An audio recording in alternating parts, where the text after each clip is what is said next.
18 साल बाद राहु बदलेगा घर।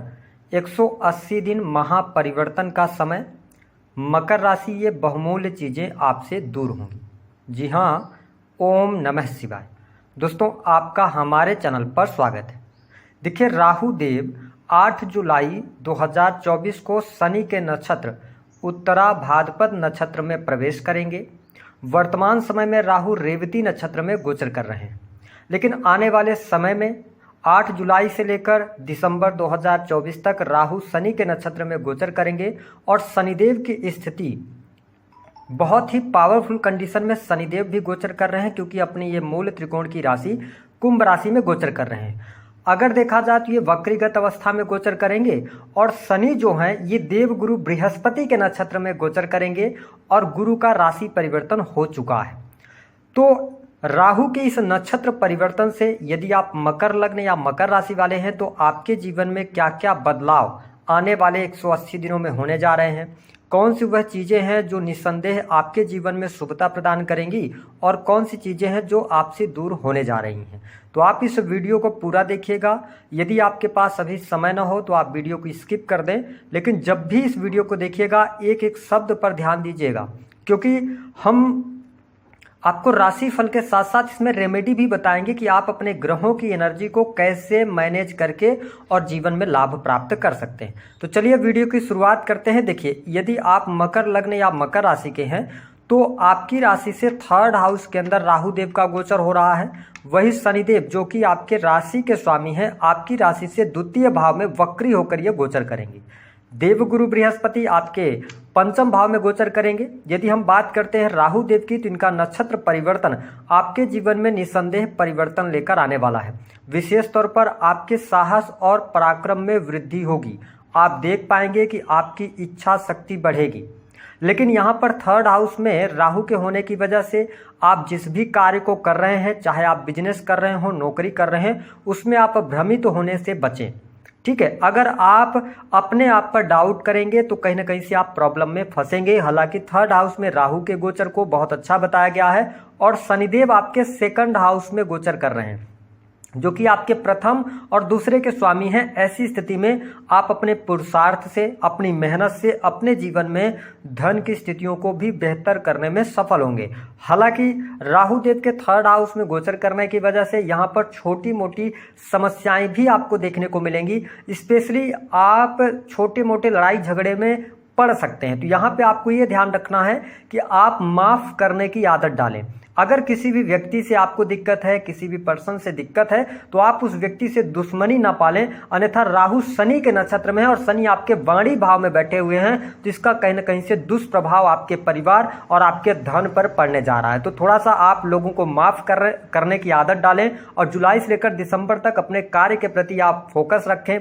किसी से ईर्ष्या न करें तो चीज़ें आपके लिए बहुत ही अनुकूल रहेगी। हालांकि आपके जीवन में यदि वर्तमान समय में आप बहुत संघर्षों से गुजर रहे हैं, जीवन में बहुत सारी चुनौतियां हैं, तो आप निश्चिंत हो जाइए। चीज़ें आपके लिए बहुत ही बेहतर होने जा रही हैं।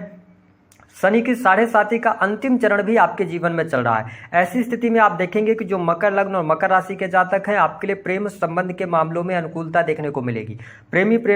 प्रेमिकाओं के बीच में पहले से यदि वाद विवाद चल रहे थे तो वो तमाम वाद विवाद आपके दूर होंगे और साथ ही आपके नए प्रेम संबंध भी इस दौरान स्थापित होते नजर आएंगे। हालांकि जो स्टूडेंट हैं, विद्यार्थी हैं, उनके लिए भी समय बेहद ही शानदार रहेगा। आपको कॉम्पिटिटिव एग्जाम में सफलता प्राप्त हो सकती है।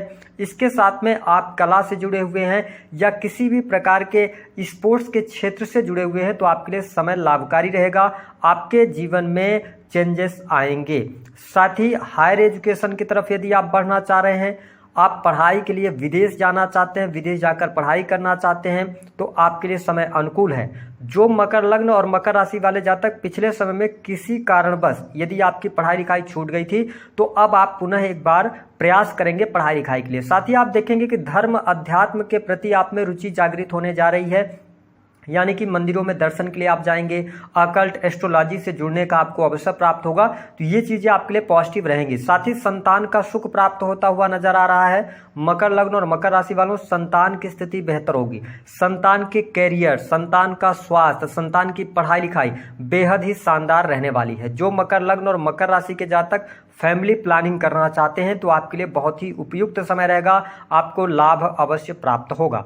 देखिए, राहु देव की जो पंचम दृष्टि है ना, वो आपके 7th हाउस पर पड़ रही है, जहां पर कर्क राशि आती। तो थोड़ा सा क्या ध्यान रखना है कि अपने रिलेशनशिप, क्योंकि 7th हाउस जो होता है वो रिलेशनशिप का होता है, तो जिस भी व्यक्ति के साथ में, यदि आप बिजनेस कर रहे हैं, पार्टनरशिप में काम कर रहे हैं ना, तो जो मन की बातें हैं ना उसको आप क्लियर करें, क्योंकि राहु एक ऐसा प्लेनेट है जो भ्रम पैदा करता है। तो अगर आपको पार्टनरशिप से कोई दिक्कत है, आपके बिजनेस में किसी का बिहेवियर अच्छा नहीं लग रहा है, तो आप बिल्कुल खुलकर बोलें, पारदर्शिता के साथ आगे बढ़ेंगे तो चीजें आपके लिए बहुत अनुकूल रहेंगी। अन्यथा यही चीजें इकट्ठा हो करके कहीं ना कहीं से आप डिप्रेशन की तरफ जाएंगे, ओवर थिंकिंग की तरफ जाएंगे। तो यदि आप बिजनेस कर रहे हैं, व्यापार कर रहे हैं, उससे आपको लाभ मिलेगा, चीजें आपके लिए अनुकूल रहेंगी, कार्यस्थल पर भी आपके मान सम्मान और कद में वृद्धि होगी, लेकिन आपको पारदर्शिता के साथ में आगे बढ़ने की आवश्यकता रहेगी। नए बिजनेस की यदि आप शुरुआत करना चाह रहे हैं तो देखिए, राहु शनि के नक्षत्र में है, शनि गुरु के नक्षत्र में है। ऐसी स्थिति में गुरुदेव बृहस्पति आपके लिए बहुत अच्छे योग कारक प्लेनेट नहीं होते। तो आपको करना क्या है कि आपको पार्टनरशिप वगैरह से बचना है। इसके साथ में यदि देखा जाए तो 7th हाउस आपके जीवन साथी का होता है। तो मैं आपको स्पष्ट कर दूं कि यहां पर जीवन साथी के साथ में कहा सुनी, वाद विवाद होने की संभावनाएं बनती हैं। मकर लग्न और मकर राशि के आप जातक हैं तो आपके जीवन साथी में बहुत ज्यादा एग्रेशन देखने को मिलेगा, या जीवन साथी को समझने में आपको प्रॉब्लम होगी, और दोनों के बीच में कुछ ऐसी बातें रहेंगी जो वो आपसे नहीं कह पाएंगे और आप उनसे नहीं कह पाओगे। तो मेरे बताने का क्या मतलब है कि राहु शनि के नक्षत्र में, शनि एक अलगाववादी प्लेनेट है, ठीक है, और राहु भ्रम पैदा करता है। तो आप अपने वैवाहिक जीवन में, दाम्पत्य जीवन में सुख चाहते हैं तो कोई भी बात को आप दबा कर न रखें, खुलकर बात करें जीवन साथी के साथ में, मन में चीजों को न रखें, तो आपका दाम्पत्य जीवन भी अच्छा रहने वाला है। हालांकि यदि आप चंद्रमा की दशा वगैरह में चल रहे हैं या इसके अतिरिक्त आपकी सूर्य की दशा चल रही है तो यह समय अवधि कहीं ना कहीं से डाइवोर्स तक की स्थितियों तक लेके जाएगी। इस पर आपको थोड़ा सा ध्यान रखने की आवश्यकता रहेगी। हालांकि यदि देखा जाए तो इस समय अवधि के दौरान आपकी इच्छा पूर्ति होने जा रही है, धन लाभ की स्थिति बेहतर होगी, बड़े भाई बहनों से आपको बहुत बेहतर लाभ प्राप्त होंगे। कोई लंबे समय से आपकी इच्छा थी, वह इच्छा आपकी पूर्ण होने जा रही है। भाई बहन के साथ में संबंध अच्छे रहेंगे, ठीक है, बड़े भाई बहनों के साथ में, लेकिन छोटे भाई बहनों के साथ में पैतृक संपत्ति को लेकर विवाद न हो, इस बात का ध्यान रखना होगा, क्योंकि पैतृक संपत्ति से जुड़े मामले अथवा जमीन से जुड़े मामलों में आपको नुकसान का सामना करना पड़ सकता है। हो सकता है कि आपके छोटे भाई बहन हो, आप मकर लग्न या मकर राशि के जातक हैं तो जुलाई से लेकर दिसंबर तक आप पैतृक संपत्ति को लेकर, आपकी ऐसी इच्छा थी कि छोटे भाई बहन हैं, कोई प्रॉब्लम नहीं होगी, चीजें आसानी से आगे बढ़ जाएंगी और अच्छे से संपत्ति का बंटवारा हो जाएगा, लेकिन यहाँ पर चीजें फंस जाएंगी, ठीक है। तो इसका आपको थोड़ा सा ध्यान रखने की आवश्यकता रहेगी। हाँ, चीजें आपके लिए अनुकूल रहेंगी, पैसा भी आपके पास आएगा, है ना, आपके कार्य भी अच्छे चलेंगे। अगर आप नौकरी कर रहे हैं, सरकारी क्षेत्र के अंदर कार्यरत हैं तो आपको बहुत बेहतर लाभ प्राप्त होता हुआ नजर आएगा।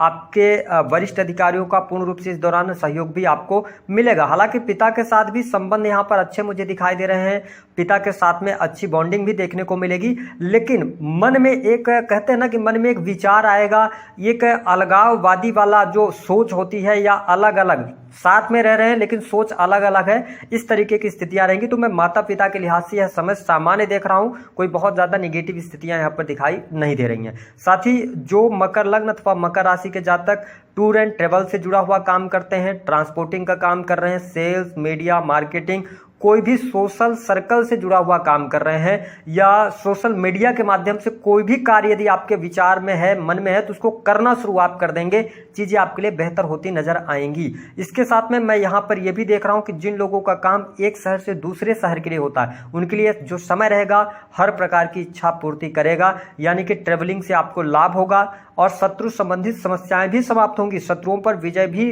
प्राप्त करेंगे आप। लेकिन यहाँ पर कुछ चीजों को लेकर आपको इमोशनल होने से बचना चाहिए, क्योंकि यहाँ पर चीजें आपके लिए कुछ नेगेटिव जा सकती हैं, उस पर भी हम बात करेंगे। जो हमने लिखा हुआ है कि ये बहुमूल्य चीजें आपसे दूर होंगी। तो देखिए, इस समय अवधि के दौरान घूमने फिरने का अवसर आपको प्राप्त होगा।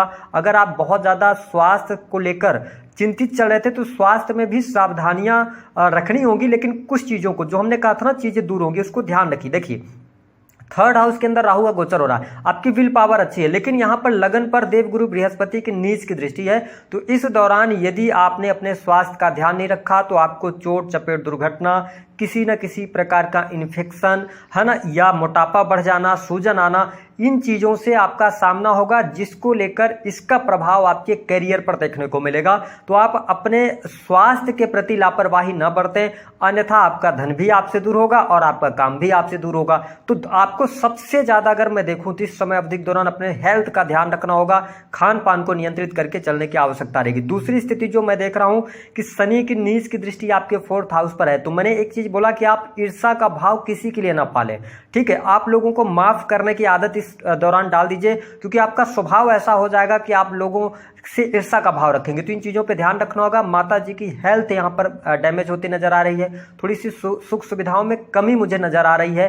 पैतृक संपत्ति से जुड़े मामले, अथवा पहले से आपने कोई जमीन वगैरह ले रखा था तो उसमें कोई ना कोई एलिगेशंस निकल के सामने आ सकते हैं। तो इन चीज़ों का आपको ध्यान रखने की आवश्यकता रहेगी। हालांकि विदेशी भूमि से आपको लाभ होगा, इंपोर्ट एक्सपोर्ट से लाभ होगा, विदेश से जुड़कर काम कर रहे हैं तो लाभकारी स्थितियां बनी हुई है। साथ ही आप देख पाएंगे कि 2nd हाउस से अष्टम को देख रहे हैं शनिदेव यहाँ पर, और राहु शनि के नक्षत्र में है। तो देखिए आपके ऊपर शनि के 7.5 चल रही है, तो हड्डियों में फ्रैक्चर, चोट चपेट, दुर्घटना से बचना होगा। ससुराल पक्ष के साथ रिश्तों को बेहतर करने का यहाँ पर प्रयास करना होगा। हम आपको बता देते हैं कि कौन कौन सी चीज़ों के लिए आपके लिए समय अच्छा है। धार्मिक क्रियाकलापों के लिए अच्छा है, हायर एजुकेशन के लिए अच्छा है, विदेश जाने के लिए अच्छा है, धन की स्थिति बेहतर होगी, धन लाभ अच्छा होगा, कोई इच्छा पूर्ण होगी, बड़े भाई बहनों से संबंध अच्छे रहेंगे, बैंक बैलेंस में वृद्धि होगी, प्रेम संबंधों में अनुकूलता, शिक्षा आपके लिए बहुत बेहतर रहेगी, संतान का सुख मिलेगा, संतान प्राप्ति का योग बनेगा। इसके साथ ही नौकरी अच्छी रहेगी, नौकरी में प्रमोशन, पदोन्नति के योग बनेंगे। भले ही आप शनि के 7.5 में चल रहे हो, बिजनेस से आपको लाभ होगा, लेकिन पार्टनरशिप में आपको नुकसान हो सकता है। इसके अतिरिक्त जो भी बातें मैंने बताई, थोड़ा डिप्रेशन वगैरह से बचिएगा और इमोशनल बेवकूफ़ बनने से बचिएगा, क्योंकि आपके आसपास के लोग आपका फायदा उठाने का प्रयास करेंगे। वैसे भी मकर राशि वाले बहुत ज़्यादा इमोशनल भी आप होते हैं, तो ध्यान दीजिएगा कि जो भी आपके आसपास के लोग हैं जो जुड़े हुए हैं, कहीं ना कहीं से वो आपका नुकसान तो नहीं कर रहे हैं आपका अपना बन के। इस पर आपको ध्यान देने की आवश्यकता रहेगी। तो दी गई जानकारी